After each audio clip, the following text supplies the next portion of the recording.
ಕೆಲಸ ಇಲ್ಲ, ಸಂಬಳ ಇಲ್ಲ, ಬಾಡಿಗೆ ಕಟ್ಟಿಲ್ಲ, ತರಕಾರಿ ಇಲ್ಲ, ಹಾಲಿಲ್ಲ, ಸ್ಕೂಲ್ ಫೀಸ್ ಕಟ್ಟಿಲ್ಲ, ಮನೆ ಕಟ್ಟಿಲ್ಲ, ಸೈಟ್ ತಗೊಂಡಿಲ್ಲ, ಬಂಗಾರ ಇಲ್ಲ. ಅಬ್ಬಬ್ಬಾ, ಎಷ್ಟೆಲ್ಲ ಸಮಸ್ಯೆಗಳು ಅಲ್ವಾ? ಫ್ರೆಂಡು, ಒಂದು ಹೇಳ್ತೀನಿ, ನೆನ್ಪಿಟ್ಕೊಳ್ಳಿ. ನಮ್ಮ ದೇಹದ ಆರೋಗ್ಯ ಎಲ್ಲಿವರೆಗೂ ಚೆನ್ನಾಗಿರುತ್ತೋ ಅಲ್ಲಿವರೆಗೂ ನಮಗೆ 1000 ಸಮಸ್ಯೆಗಳಿರುತ್ತೆ.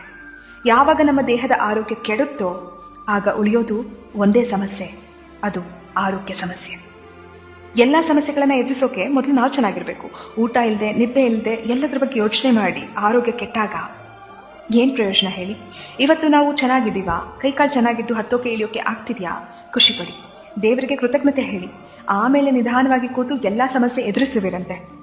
ಹೇಗೆ ಬದುಕು ಕಟ್ಕೋಬೇಕು, ದುಡ್ಡು ಹೇಗೆ ಮಾಡಬೇಕು, ಕಾರ್ ಹೇಗೆ ತಗೋಬೇಕು, EMI ಕಟ್ಟಬೇಕಾ, ಆಮೇಲೆ ಯೋಚನೆ ಮಾಡಿ. ಆದ್ರೆ ಅದೆಲ್ಲದಕ್ಕಿಂತ ಮುಖ್ಯವಾದದ್ದು ಸರಿಯಾದ ಊಟದ ಕ್ರಮ, ನಿದ್ದೆ, ವ್ಯಾಯಾಮ, ಮನಸ್ಸು ದೇಹನ ದೃಢವಾಗಿಟ್ಕೊಳ್ಳೋದು.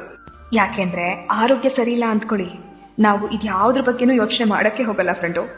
ಮತ್ತೆ ಯಾವಾಗಪ್ಪ ಹುಷಾರಾಗ್ತೀನಿ, ಮೊದಲಿನ ತರ ಯಾವಾಗ ಆಗ್ತೀನಿ, ನನ್ನ ಕೆಲಸ ನಾನೇ ಯಾವಾಗ ಮಾಡ್ಕೋತೀನಿ, ಎಲ್ಲ ಕಡೆ ಯಾವಾಗ ಓಡಾಡ್ತೀನಿ, ಇಷ್ಟಪಟ್ಟಿದ್ದು ಯಾವಾಗ ತಿಂತೀನಿ ಅನ್ಸುತ್ತೆ. ನಿಮ್ಮ ಆರೋಗ್ಯವನ್ನ ಜೋಪಾನವಾಗಿ ನೋಡ್ಕೊಳ್ಳಿ. ನಿಮ್ಮ ದೇಹವನ್ನ ಪ್ರೀತಿಸಿ, ರಕ್ಷಿಸಿ, ಆರೈಕೆ ಮಾಡಿ. ಇವತ್ತು ನಿಮ್ಮ ನಿಯಂತ್ರಣದಲ್ಲಿರೋ ನಿಮ್ಮ ಆರೋಗ್ಯ ಎಷ್ಟು ಅಮೂಲ್ಯವಾಗಿದೆ ಎಂದು ಬೇಗ ಅರ್ಥ ಮಾಡ್ಕೊಳ್ಳಿ. ಎನ್ನ ಕಾಲೇ ಕಂಬ, ದೇಹವೇ ದೇಗುಲ, ಶಿರವೇ ಹೊನ್ನ ಕಳಶವಯ್ಯ ಎಂಬ ಬಸವಣ್ಣ